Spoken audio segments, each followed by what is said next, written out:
So if you're considering using Restream as a tool to multi-stream and you want to have a really professional look and feel to it, in this video, I'm going to show you how I customize my Restream studio. This includes things like on-screen graphics, backgrounds, and more. So without further ado, let's dive into it.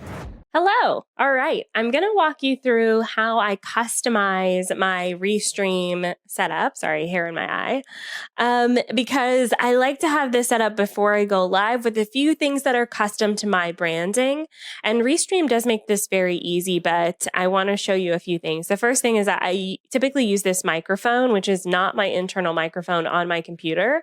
So I go into my settings here and I just make sure it's connected. You can see the Scarlett Solo USB. That is my the tool that kind of processes the audio that's connected and that's selected. So if you have something else, like if you're using your AirPods or some other headphones, you can plug those in, or a different microphone, you can plug those in. But that's how I have that set up. And then what I like to do as well is add in a few different captions. So I'll walk you through what I have here. And you're going to be able to see me because I'm in the studio on the screen, but there we go. So I often use this tool to go live in the Savvy Social School group, our members only group. So I have different things that I have preset to pop up on the screen. So if you need support, email us. And so as I'm talking, that will pop up on the screen, looking for a place to start, our challenge, that sort of thing. And then the rest of these things are kind of ongoing if I'm going live publicly. So for example, if I'm talking about the Savvy Social School, I'll put this link up on the screen so people can join. If I'm talking about Restream, I am a partner with them. And so I want people to use my link. If you do sign up, then I get affiliate commission for that sign up. And so I do put that link up there for those who want to support in that way. I also have a live stream guide that I've been promoting lately. So I have that right there. And then I've been doing some things with Clubhouse. So anytime I'm mentioning what's coming up in Clubhouse, I put that there as well. So to kind of pre-populate these, I do try to do this before I start. At the bottom, you'll see an option to do primary text and secondary text. So the primary text is what is in the white box here. And the secondary text is what is in one of my brand colors, which I'll show you how to change the colors in a minute, but that's there. So you can type anything you want here. So let's say I want to promote the free course. I may want to put free social media course, and then I'll put the link. I'll just say onlinedrea.com/free. And that's my course. And you can hit add caption.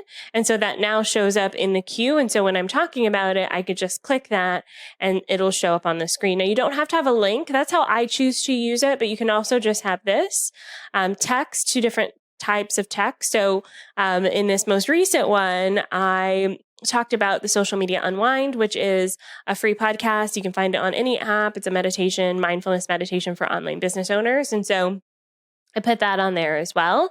If you have guests and things like that, you can put their name and their title and just have fun with it. You can definitely add in as many as you'd like and use them as well. If you wanted to delete one, so for instance, I've got LinkedIn bonuses here, which we're not doing that challenge anymore right now. So you can click on these three little dots and remove. And then if you wanted to edit, you can edit there. But I'm going to go ahead and remove that one, and you can see it's gone from that queue. Now, to get the colors in your branding, you're going to go to graphics right here, and this will give you the different themes. So right now I have this theme, the white and the color. You can also just do a solid color like this. It'll put it across the bottom, and that is the default.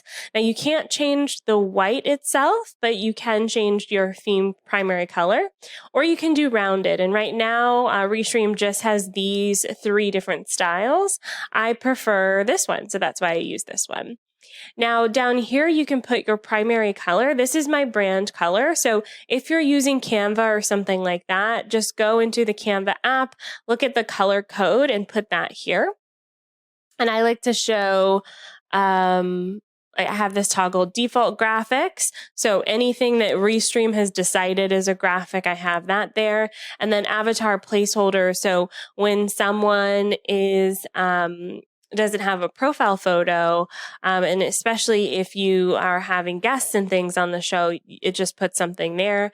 And then participants' names, it just kind of depends on how you have it set up. You can toggle this on or off if you want. So if I put my name in here, it'll have that up on the screen as well. There we go. Let me see if I can actually remove this for you. So hide. And there's my screen, my name at the bottom of the screen. I just personally don't like this design. I like to have other things up on the screen, and my name there all the time is not my thing.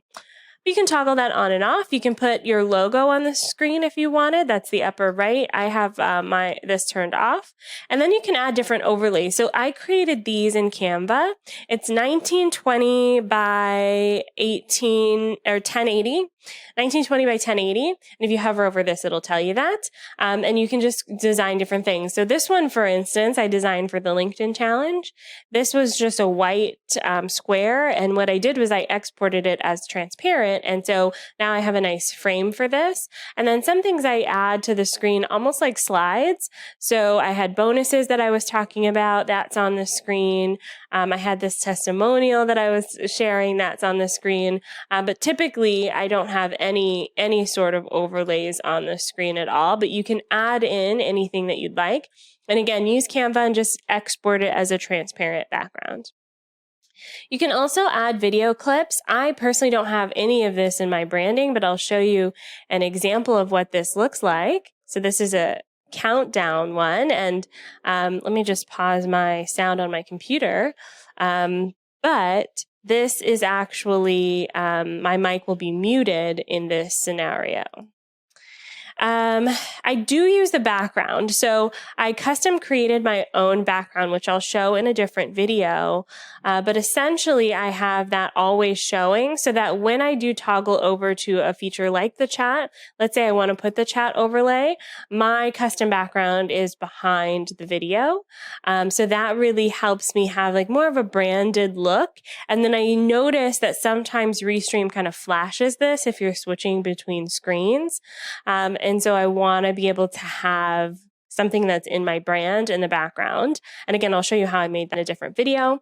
But you can also use whatever other graphics they have here. So they've got this kind of bubbly one, kind of like a gradient color, some purple stars. So you don't have to create your own. You can use whatever they currently have, and it still looks really nice regardless. So click around, play with your setup, create some things that are custom to you and to your branding, and that will really help you stand out as you produce your live stream. Now, if you're looking for more live streaming support, I've got a whole entire live streaming guide. It's free. You can find it at onlinedrea.com/livestream, and it walks you through the process from planning, promoting, and even scripting and outlining your live stream. So check it out and let me know below this video how you are going to live stream this year. I'll see you soon for another video.